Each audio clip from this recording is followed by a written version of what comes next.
Hello! So, today, gagawa ko ng aking food.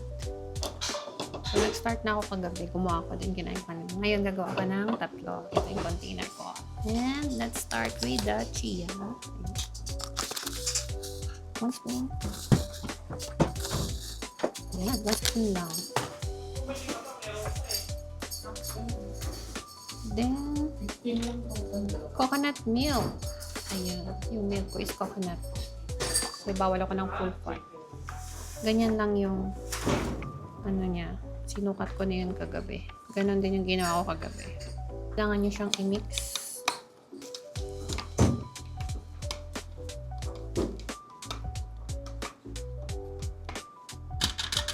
Greek yogurt. Ito yung zero fat plain na Greek yogurt. Ayan. Sabi dito, 16 grams protein.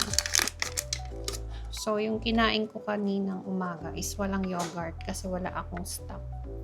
So, 1 spoonful. Tatry ko yung 1 spoonful lang. Ay, ubusin na lang natin. Para sakto.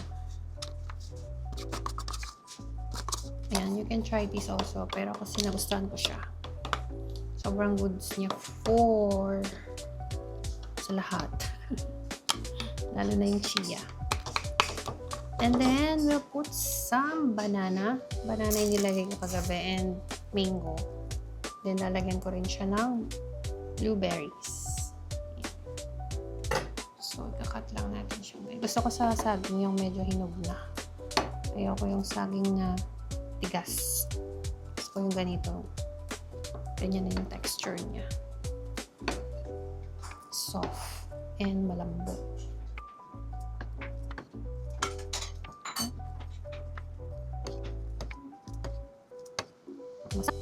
So, dalawa yung mangga namin dito. Ito, binili namin ngayon sa Lulo. Kaso matigas pa.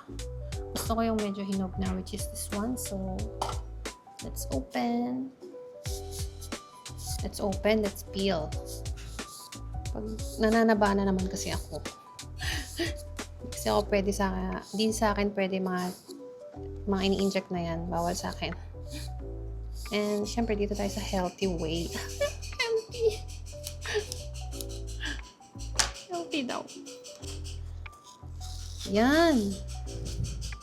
Ooh. Parang ano siya, manggang kalabaw. Pero carry lang. So, yan. So,